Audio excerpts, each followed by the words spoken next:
7 years ago, on the morning of my final interview, my father said in front of the whole family, "A girl like you doesn't deserve to have her own life." My mother stood at the front door, arms crossed, blocking the only exit with her body. My sister shoved her daughter into my arms, dropped a bulging diaper bag at my feet, and said with a smile, "Watch my kid. I'm going to get my nails done." They thought that was the worst day of my life. They didn't know it was the last time they'd ever have the chance to give me orders. My father runs a small manufacturing company called Xingda Precision Hardware in Wujiang District, Suzhou. 30 employees, annual revenue of over 20 million yuan, living in a townhouse and driving an Audi. From the outside, we look perfectly normal. But inside this house, there is a hierarchy, and I am at the very bottom of it. My sister Vanessa is 2 years older than me. If I were to rank my parents' priorities, Vanessa comes first, my father second, my mother third, the family dog fourth, Vanessa's ex-boyfriend's fifth. I am last. Vanessa is the gifted girl, who studied fashion design but hasn't made a single piece of clothing in 5 years since graduating. She is the heartbroken girl, every boyfriend has wronged her, and every breakup warrants the whole family rallying around her. She is the girl who gave birth to her daughter Grace at 19. Somehow, becoming pregnant out of wedlock didn't diminish her worth, instead, it made her even more precious. Vanessa's a mother now, she's under a lot of pressure. That's what my mother always says. And me? I'm just here. Grace was a beautiful little girl, with a round face and very dark, bright eyes. Her first word was auntie. Her first steps were toward me, not Vanessa. I was 21 then, and I always thought helping family was just what you did. At first, it was small things. Vanessa said she was going to the supermarket and asked me to watch Grace for an hour. Then it turned into 3 hours. Then the whole Saturday. Then overnight. By the time I was 23, I was basically raising my niece while Vanessa was busy. Honestly, I don't know what she was busy with. Learning Korean buttercream flour piping? She bought a full set of equipment after one baking class, costing 8,000 yuan. Trying to be a fashion blogger? She filmed over a dozen videos, and the highest view count was 300. Her online store lost 12,000. Her homemade cakes got complaints from customers saying they were made of cement. But my parents never told her to find a proper job. "Your sister is finding her direction," my father said. The early stages of starting a business are always hard. They talk as if my job at Xingda Hardware doesn't count. But every morning at 7:30, I'm already sitting in the office. I'm in charge of answering calls, placing orders, reconciling accounts with clients, chasing accounts receivable, scheduling production, managing warehouse inventory, handling returns and complaints, onboarding new employees, calculating payroll, running errands to the bank, and filing taxes at the tax bureau. After the office manager left in 2015, I took over all of her work. My father never gave me a position, never put me on the payroll. On the 15th of every month, he would transfer 2,000 yuan as allowance. 2,000 yuan. The average monthly salary in Suzhou in 2015 was 5,600. I worked 6 days a week, 10 to 12 hours a day. Whenever I brought up compensation, he always repeated the same line: family doesn't speak the language of outsiders. When the company does well, everyone does well. Chloe, you're making a contribution to the family. Making a contribution to the family. I translated that line into numbers. Xingda Hardware's net profit in 2016 was 3.4 million. I took home 24,000. I also spent an extra 25 to 30 hours a week taking care of Grace. Playing with her, putting her to sleep, bathing her, reading picture books, teaching her to recognize characters, taking her for vaccinations, attending parent-teacher meetings, doing crafts, and practicing piano. Vanessa spent her parents' money on Grace. And the time she spent? 0. I once did the math during a sleepless night. For consecutive years, 70 hours of unpaid labor per week. At Suzhou's minimum wage, that would have been nearly 300,000 yuan owed to my parents. But in the end, it wasn't really about the money. What truly suffocated me was that they turned my 20s into everyone's backup plan. Vanessa broke up, I needed to be there for her. Vanessa was in a bad mood, I needed to look after Grace. Vanessa wanted to start a business, I needed to hold on a little longer. Grace had a fever in the middle of the night. Vanessa said she was too tired to get up, so I took a taxi from my rented room to go over. Grace had a parent-child sports day at kindergarten. Vanessa said she was busy filming and had no time, so I took leave to be the mother running alongside her. I was 24 years old. I had no life of my own, only other people's responsibilities. Until one day, something quietly changed. During that period, I had been taking online courses, advanced Excel applications, ERP systems, basic accounting, production management. I couldn't afford an MBA, but I had the internet and Grace's nap time. I learned almost everything a manufacturing enterprise needed. I turned my experience at Xingda Hardware into a resume, polishing it as professionally as possible. Over 4 months, I submitted 53 job applications. That German-owned company in Suzhou Industrial Park was the only one that called back.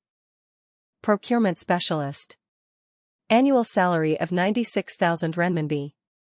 Full social insurance and housing fund, weekends off, year-end bonus, training opportunities. I read that email 20 times. I printed it out, tucked it inside an old book, and placed it under my mattress. It was my visa out. It wasn't a glamorous position. Just procurement, chasing orders, reconciling accounts, sourcing suppliers. But it was real. In an industrial park, 58 kilometers from Xingda. Not too far, but far enough. I told my parents I was going to Shanghai to visit a friend. I borrowed a suit jacket from a college classmate. Gray, a bit broad in the shoulders, but wearable.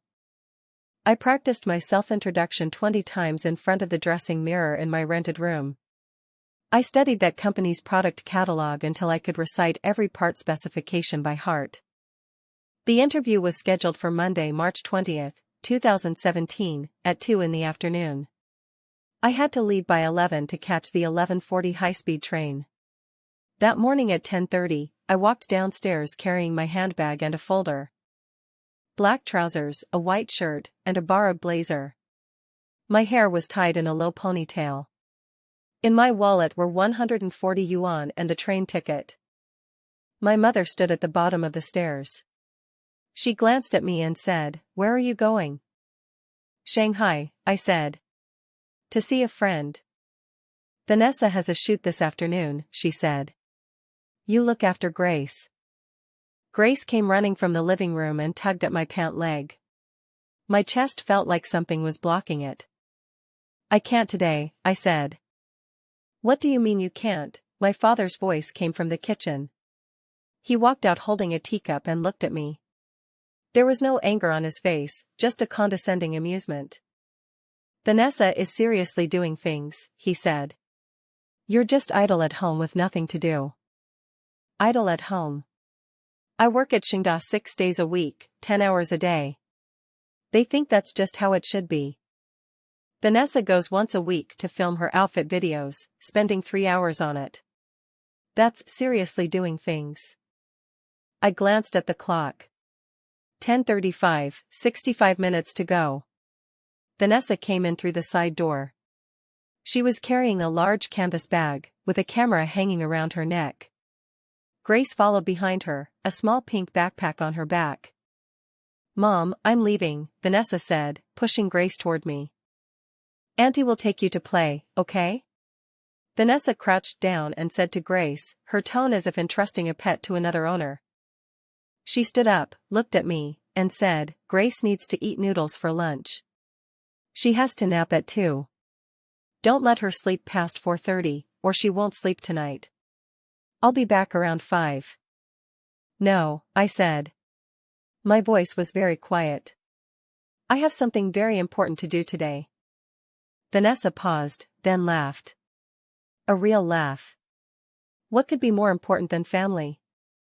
My father took a sip of tea. A girl like you, Chloe, doesn't deserve to have her own life. You have your responsibilities. Grace looked up at me. 5 years old. A round face. Eyes so dark and bright. Auntie, she whispered to me. I looked at her. Then I looked at the pink backpack. Then I looked at my mother, still standing halfway up the stairs. Then I looked at my father, leaning against the wall. Vanessa had already turned and walked away. The click of her high heels. She thought I would stay. I glanced at the clock. 10:37. I did something I had never done before. I gently set Grace aside, crouched down, and said to her, Auntie will be back soon. Then I stepped over the pink backpack, walked around Vanessa, and pushed open the back door of the kitchen. Behind me came my mother's voice. Chloe, if you walk out that door today. I pushed open the door. It was still cold in March. An overcast sky, the kind of gray that could rain at any moment. I walked along the alley, then turned onto the main road and started heading toward the subway station. From the row of townhouses to the subway station, it was 1.8 kilometers. My phone buzzed 6 times. I didn't look. When I passed Shingda Hardware, I didn't stop. The lights were on in that building, and my father's Audi was parked at the entrance. I kept walking. I reached the subway station at 11:10. 30 minutes left. I bought a ticket, went through security, and boarded the train. The high-speed train departed at 11:40. I sat by the window, watching Suzhou slowly turn into patches of rice paddies, watching bridges and factories recede into the distance. I thought I was free. Back then, I didn't yet know that freedom comes at a price. A 40-minute high-speed train ride took me to Suzhou Industrial Park Station. Then a transfer to the subway, followed by a bus, and I arrived at the company's building at 1:50. An office building in the industrial zone, with grayish-white exterior walls. There was a security guard and a receptionist in the lobby. The interview was scheduled for 2 o'clock. Kathy, the purchasing manager, was in her 40s, with short hair and a fast way of speaking. She asked about the procurement process, supplier management, cost control, and how to handle delivery delays. I talked about my experience at Shingda, but I didn't mention that it was a family business. A hardware manufacturing company, with about 30 employees. I was responsible for procurement and production coordination. Kathy asked, You don't have a formal academic background? I'm self-taught. I completed courses in procurement management and supply chain management while working. She nodded. This position requires overtime. Can you accept that? Yes. Why did you leave your previous company? I looked into her eyes. Because I wanted to go to a place that values ability over connections. She lowered her head and wrote a few words. The interview ended at 3:15. Kathy said they would notify me within a week. I walked out, stood at the bottom of the building, and looked up at the gray-white structure. I did it. I walked out, alone, made it to the interview, and answered every question. Then I took the bus, the subway, and the high-speed rail, heading all the way to Wujiang. It was almost 6 o'clock when I arrived. I walked back to that townhouse. The lights were on. The cars were all there. I opened the door and went inside. In the living room, my father was watching TV. My mother was in the kitchen. Vanessa was scrolling through her phone on the sofa, and Grace was asleep, lying across her lap. No one said a word. I went upstairs. I pulled an old suitcase out of the closet and stuffed it with clothes, a laptop, a charger, the book with the interview notice tucked inside, a folder of resumes, my ID card, and my social security card. I took out the envelope from the bottom of the drawer. Inside was 12,000 yuan. Red envelope money from 3 years of Lunar New Year and birthday gifts. I had never touched it. My mother stood at the bedroom door. You embarrassed this family today, she said. I zipped up the suitcase. I'm moving out. You can't move it. I looked into her eyes. You can't stop me. That night I slept in the bedroom. Grace's pink toys took up half the room, and the bed was piled with clothes Vanessa had ordered online and planned to return. I woke up at 5 in the morning. At 5:30, I dragged my suitcase downstairs. My father's car was already gone. My mother hadn't woken up yet. Vanessa's car was parked in the garage. I opened the front door, the one my mother had once blocked, and went out. I left the keys under the flower pot by the doorstep. Then I dragged my suitcase to the subway station. My first stop was my college classmate May's rented room in Gusa district. She worked as a copywriter and had a small single-room apartment, letting me sleep on the living room sofa. She only asked me one question. Are you okay? I said, I'll be okay someday. She handed me a glass of water and didn't press further. From March 21st to April 7th, I stayed on her sofa for 18 days. Every morning, I sent out resumes. Waiting for calls, waiting for emails. On April 3rd, 14 days after the interview, the HR from that German-owned company called. Miss Chloe, we appreciate you coming in for the interview, but after a comprehensive evaluation, we have chosen another candidate. I asked why. The reply came, your qualifications aren't the best match for the position. Very professional, very standard, no explanation. I hung up the phone and stood in Maeve's bathroom for 5 minutes. I didn't cry. I washed my face and submitted 12 more job applications. What I didn't know, and wouldn't find out until 5 years later, was that the day after my interview, an email was sent from my mother's computer to the HR department of that company. It came from a newly registered email address, signed off as someone in the know. The email read, Chloe had serious interpersonal issues at her previous workplace, was unable to maintain stable employment, and has a history of emotional instability. Her family is helping her seek treatment. It is recommended that your company proceed with caution in hiring her. That email was marked, Do Not Consider. But on April 3, 2017, all I knew was that I wasn't good enough. Let me pause for a moment and ask you a question. Have you ever been the family member expected to shoulder everything? Everyone else gets to chase their dreams, but you have to carry the weight. If that's you, you're not alone. What happens next? Take your time reading. In April, I found a job at a small trading company in Gusa district. A documentation clerk, salary 3,800 yuan a month. In May, I moved into a partitioned room in the south of the city, rent 1,100 yuan a month, no air conditioning, and next door lived a guy who played video games until 3 in the morning. But it was mine. I saved every penny. Every night, I kept sending out resumes and learning new things. In August, a medical device company hired me as a procurement assistant. Monthly salary, 5,000.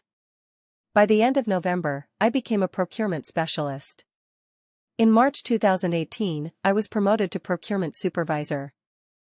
Over 5 years, I switched companies 3 times, each time with a raise or promotion. From a monthly salary of 3,800 to an annual salary of 180,000. From a partitioned room to the down payment on a small apartment. The apartment is in Gusa district, an old neighborhood, 47 square meters. Monthly mortgage, 3,600. The night I moved in, I sat alone on the living room floor. No sofa, no TV, just an IKEA floor lamp. I took a photo. I didn't send it to anyone. I kept it for myself. I had built something that was mine. No one helped, no one said, we're family, we don't stand on ceremony. I climbed up here step by step, all on my own. Meanwhile, I knew less and less about that home. I left the family group chat. Every spring festival, I claimed I had to work. My phone contacts still had Mom, Dad, and Vanessa, but I never called them. The only connection I never cut off was Grace. Every year on April 7th, her birthday, I would send a card. Happy birthday, Grace. Auntie misses you very much. I sent it to Xingda Hardware, addressed to my father's name for forwarding. There was no return address, only Xin, Gusu district. I never received a reply. But I kept sending them. The card from 2018 read, "Happy 6th birthday. Auntie thinks of you every day. 2019, you're 7 now. Make sure to eat well. Auntie loves you from far away. 2020, 8 years old. I heard you started learning piano. Keep it up." There was never a reply. But I kept sending them for 5 years. In the autumn of 2021, on a Thursday afternoon, I was organizing supplier contracts in my office. My phone rang. It was a Suzhou number, not in my contacts. "Hello, is this Chloe?" "Yes, speaking. I'm a staff member from the Gusu District People's Court. There's something I need to verify with you." "What is Grace to you?" My fingers paused on the keyboard. "My niece." "Do you know about her current situation?" "Not really. Her mother Vanessa, your sister, is currently in a divorce battle with her husband. Custody of the child is the main point of contention. The child herself has expressed a desire to speak with you." Grace. That round-faced, dark-eyed little girl. The last time I saw her was in March 2017. She was 5. Now she's 9. "Can you at least tell me if she's safe?" There was a 2-second silence on the other end of the line. "The child is currently living with her mother. But the mother's emotional state is unstable." "I understand." I hung up the phone and sat at my desk. Outside the window, traffic flowed along the Park Avenue. I took 2 days off. The next morning, I went to Wujiang. I didn't return to that townhouse. I went straight to Grace's elementary school. I arrived at 11:30 in the morning. I told the security guard I was the child's aunt and showed my ID. When Grace was called to the reception room, she was wearing a pilled pink hoodie. Her hair was tied up lopsidedly, and the lace of one shoe was undone. She had grown much taller and thinner. When she saw me, she stood still 3 meters away. "Do you still remember me?" I said. She nodded. "Auntie." Then she walked over and tugged at the hem of my jacket. Just like when she was 5 years old and tugged at the leg of my pants. My eyes burned. I took her to the KFC at the school gate. She ate chicken nuggets, as if she had been hungry for a long time. She told me a lot. Mom often cries. Dad isn't coming back. Grandpa and Grandma are always arguing. Mom says Auntie doesn't want us anymore. They say you're a bad person, Grace said while eating her fries, but you send me a card every year. I've kept every single one. She set down the chicken nugget, pulled an old pencil case out of her backpack, and from its inner pocket, she took out a few pieces of paper folded into small squares. She unfolded them. They were 5 birthday cards. The corners were creased, as if they had been folded and flattened many times. Mom threw it away, she said. I picked it back up. I set down my Coke cup. It's safe in my backpack, Grace said. That way they can't throw it away. I wanted to say something, but my throat felt like it was blocked. Auntie, Grace looked up at me. Can you take me away? After eating, I took Grace back to school. I gave the security guard 200 yuan to buy her a new pair of shoes. Then I went to Xingda Hardware. 2:00 in the afternoon. The factory was still running. My father was in the office. When he saw me walk in, the teacup in his hand froze midair. Why are you here? It's about Grace. He set down the teacup. That's none of your business. What's the situation with Vanessa now? Her matters are none of your concern. Grace is just a child. Chloe, my father stood up, you abandoned this family 4 years ago. What are you playing at, coming back now pretending to be the good person? I looked into his eyes. I didn't come back to fight. Grace said Vanessa's been unstable, and I wanted to know. Wanted to know what? The office door swung open. My mother stood in the doorway. You want to know why Vanessa turned out the way she did? Because you left. I left because.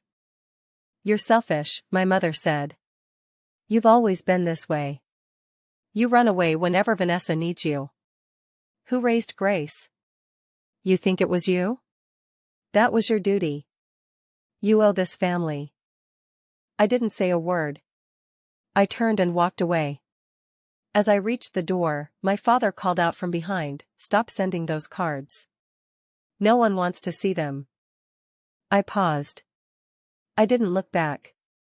I returned to the car and sat there for 5 minutes. Then I started the engine. In December 2021, Vanessa's divorce trial began. I didn't attend. But I hired a lawyer and submitted a statement as Grace's aunt. Regarding Vanessa's mental state, her ability to care for the child, and the fact that she has been unable to provide a stable environment for the child over the past few years. I'm not trying to take custody. I just want the judge to hear another version of the facts. In February 2022, the court ruled, Grace's custody goes to her father. Vanessa's mental health evaluation was unfavorable, and she had no stable source of income. Grace was taken to her father's place. An ordinary neighborhood in Wuzhong District, Suzhou. The first weekend after she moved there, I went to see her. I brought a carton of milk, a bag of fruit, and a new set of stationery. Grace's father is named Ethan. He's an honest man, a man of few words, who drives a truck for a logistics company. He said, "Grace often mentions you. I'll come often." Okay. After that, I went to see Grace every 2 weeks. Sometimes I took her to the library, sometimes for a nice meal, and other times just for a walk around the neighborhood. She showed me her paintings and essays. She passed level 5 in piano. She said she wanted to apply to the music school affiliated with the conservatory. I said, "Okay. Auntie will help you." In May 2022, I saw a message in an industry group.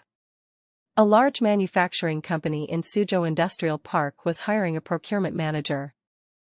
I know the company name well. 5 years ago, 2017, I interviewed for a procurement specialist position there. I was rejected. The email said, "Your qualifications are not the best match for the position." 5 years have passed. I'm thinking, whether I'm a match now is up to me. I submitted my resume. Phone interview. Video interview. In-person interview. 3 rounds. On the last day of May, HR called, "Ms. Chloe, welcome to the team as our procurement manager.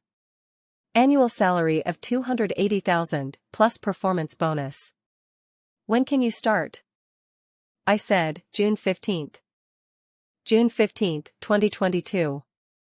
I walked into that gray-white building. 5 years ago, I came for an interview as a procurement specialist, wearing a borrowed suit jacket with only 140 yuan in my pocket. 5 years later, I am the procurement manager. I stood at the entrance of the building for a few seconds. Then I pushed the door open and went inside. The first year was tough. The team didn't respect me. The suppliers didn't trust me. The internal processes were a mess. I arrived at the office at 7:20 every morning and didn't leave until after 8 o'clock at night. I reorganized the supplier management system, categorizing, rating, and eliminating unqualified suppliers from over 130. I handled 3 major procurement disputes. I led my team to reduce procurement costs by 11%. March 2023, Senior Procurement Manager. Annual salary, $350,000. August 2024, Deputy Director of Supply Chain. Annual salary, $480,000. My office is on the 12th floor.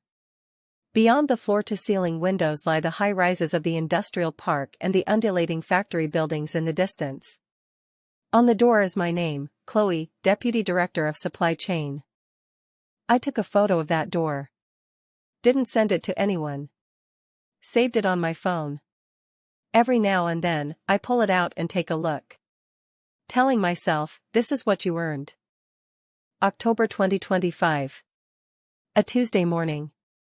HR Director Joanna called me over. "Chloe, take a look at this resume." She slid a piece of paper across. I looked down.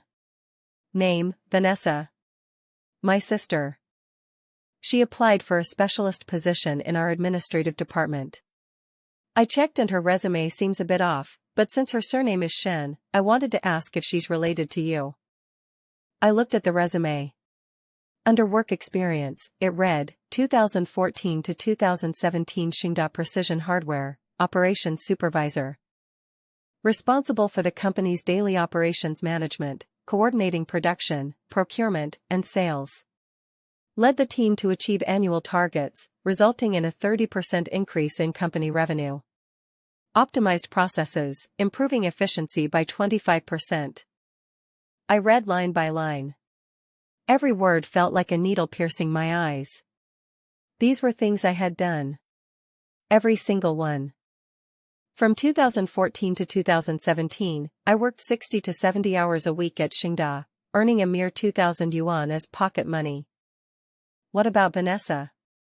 She was learning Korean-style piping, making cakes, and running an online store. She was dating, breaking up, getting back together. She was filming videos that no one watched. She had never worked in an office. She had never managed production, procurement, or sales. She had never optimized any process. She didn't even know the password to Xingda's ERP system. And now, she was writing everything I had done on her resume. I put down the resume. "Joanna, let me handle this." I went back to my office and closed the door. I logged into the company's recruitment system and found Vanessa's application. Attached were her complete resume and portfolio. The portfolio contained a few photos of event planning. They looked like photos from her daughter Grace's school activities. Under the reference section, Marcus, former colleague at Xingda Precision Hardware. Our father.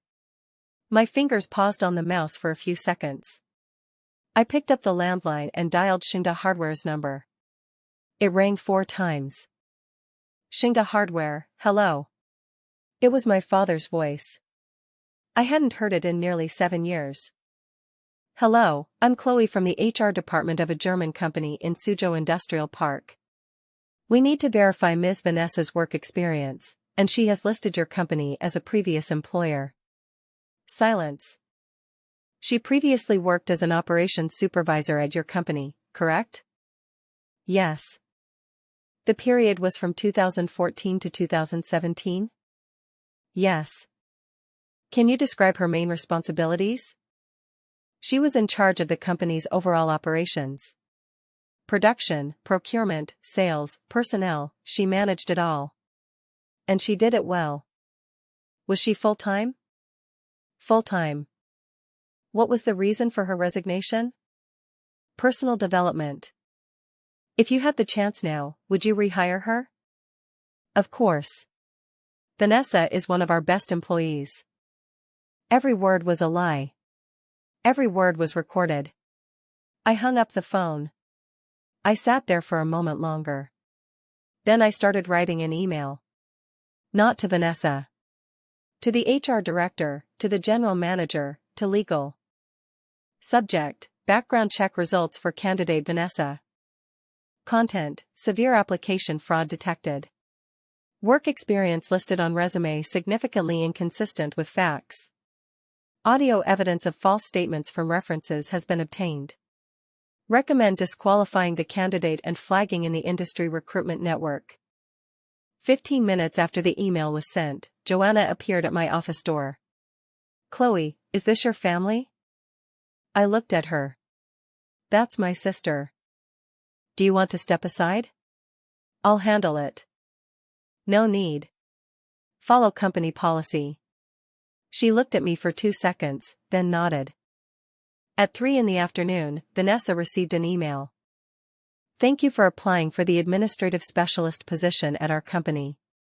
Following a background check, we have found significant discrepancies between the work experience information you provided and the facts. In accordance with the company's recruitment policy, We will terminate this recruitment process and retain the relevant information in the candidate database.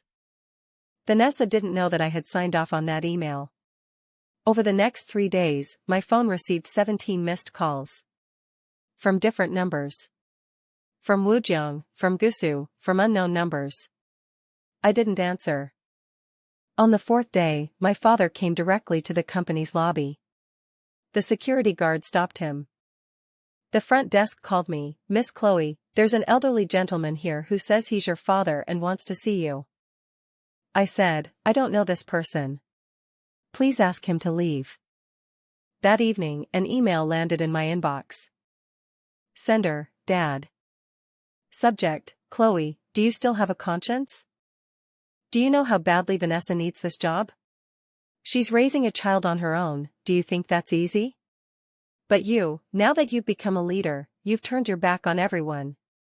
Have you forgotten who fed you and clothed you? Have you forgotten who gave you your chance at Xingda?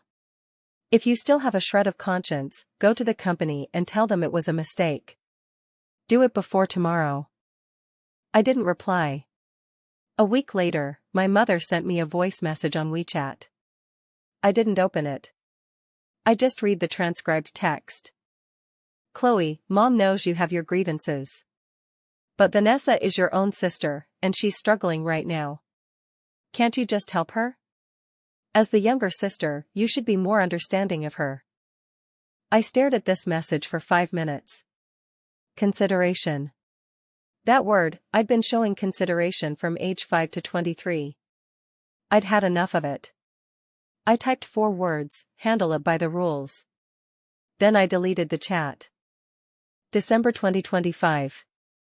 I made plans to have hot pot with Grace.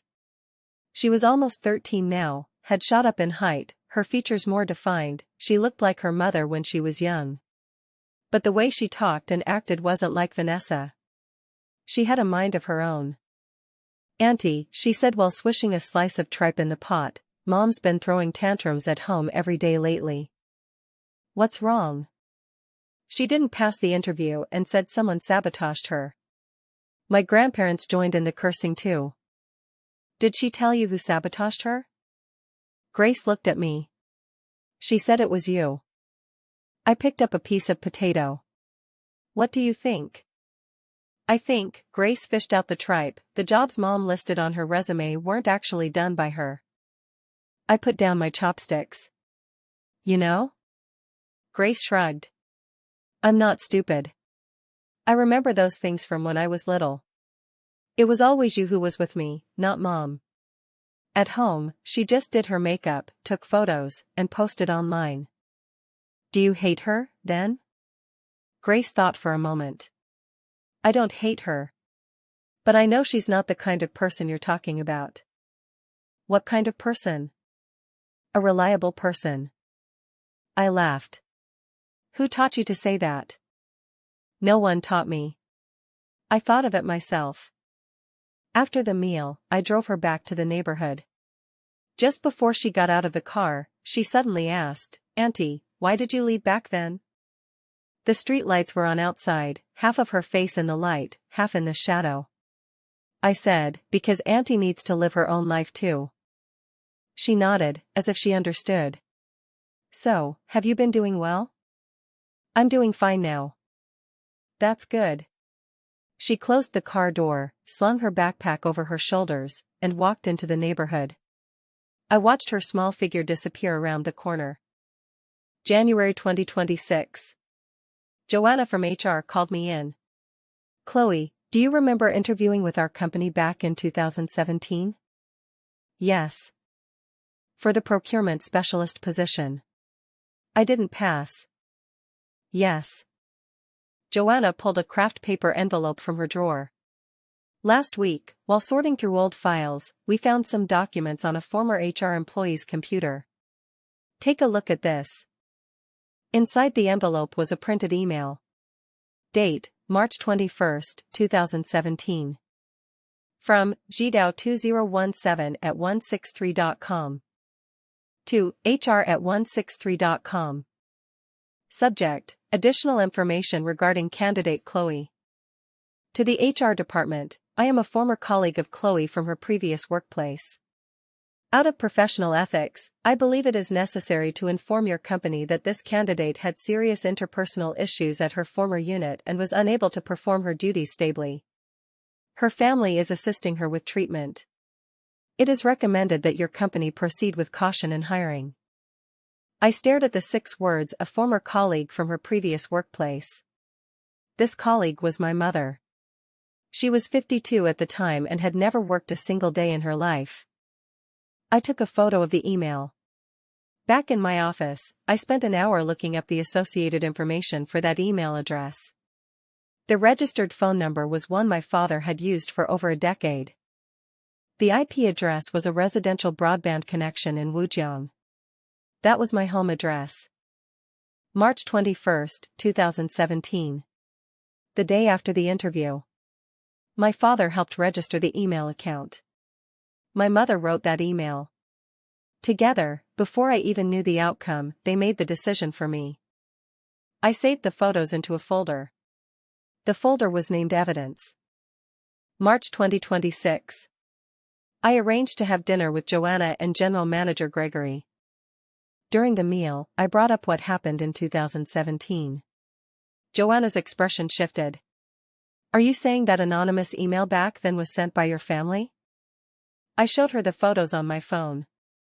Joanna looked at them for a long time. Chloe, the company is responsible for this. We didn't verify it back then. Gregory set down his glass. In that hiring process, who made the decision not to hire you? The HR specialist at the time has already left the company. Gregory thought for a moment, then said something I would remember for a long time. The company owes you an apology. You earned that position on your own merit, and we rejected you because of an anonymous email. That was our failure. I said, I don't need the company to apologize. I just want you to know that I traveled this far, not because I was lucky, but because I'm strong enough. Gregory raised his glass. To those who are strong enough. May 2026. Vanessa found a job at another company in Suzhou. Administrative assistant, 5,000 a month. That's what I heard. We didn't keep in touch. Neither did my parents. I occasionally picked up fragments from Grace. Grandpa and Grandma moved to Xiangqing district. Mom is on a blind date. I got 3rd place in the class on the final exam. I read each one carefully, then replied with a single word, okay. July 2026. Grace was on summer break. I took her to Shanghai for 2 days. We watched a musical, visited a museum, and strolled along the Bund, letting the breeze wash over us. It was her first time riding the subway. Her first time drinking Haiti. Her first time buying a blind box at Pop Mart. Back at the hotel, she lay face down on the big bed. Auntie. Yeah. I want to apply to the Shanghai Conservatory of Music in the future. Then go for it. But my mom says studying music is useless. Your mom doesn't get to decide. Grace turned over and stared at the ceiling. Auntie, why did you never get married? I never met the right person. Do you want to get married? I've thought about it. But there's no rush. Let's get our lives in order first. Are you doing well? I looked at the Shanghai nightscape outside the hotel window. Thousands of lights were shining. I didn't know which one was lit for me. But I knew I no longer needed to wait for someone else to light a lamp for me. I'm doing very well, I said. Grace nodded. Then I'll live well from now on too. September 2026. I got promoted. Supply chain director. Annual salary of 600,000. My office moved to the 15th floor, with a better view. That evening, when I got home, I placed the 2017 offer letter, the one Joanna later found in the archives, the one that was never issued back then, next to my current business card. I took a photo. Posted it. Set to, visible only to me. Caption, 7 years. From a borrowed suit to a director. From being blocked at the door to standing on the 15th floor. I no longer hate. But I won't forget either. January 2027. A new management trainee arrived, 23 years old, named Nova. She asked me, "Miss Chloe, how did you get promoted so quickly?" I looked at her resume. Graduated from a second-tier university, worked for a year, couldn't afford graduate school, studying supply chain management through online classes at night. She reminded me so much of someone. I said, "Do you want the truth or something nice to hear?" The truth. The first 5 years will be very hard. You'll be rejected many times. You'll feel like you're not good enough. But if you can work 6 days a week, 12 hours a day, for 3 years, you'll find that those who once rejected you will be beneath you. Nova nodded. I can do that. Starting next week, you'll work on projects with me. After she left, I glanced at the calendar. January 12, 2027. 9 years and 9 months since March 20, 2017. I wrote a memo. That day, I thought I would die in front of that door. Only later did I realize that behind that door was where my life truly began. March 2027. An ordinary Tuesday. I was reviewing the budget in my office. The phone lit up. A text message, from an unknown number. "Auntie, my mom says you're a bad person. But I know you're not. You're the best auntie in the whole world. Grace." I put down my phone. I picked up my coffee cup. Outside the window, the sky over the industrial park was a dreary gray, as if it were about to rain. I suddenly remembered March 20, 2017. The sky that day was also a dreary gray, as if it were about to rain. I thought that day was the worst day of my life. It turns out it wasn't. That was the first day my life truly began.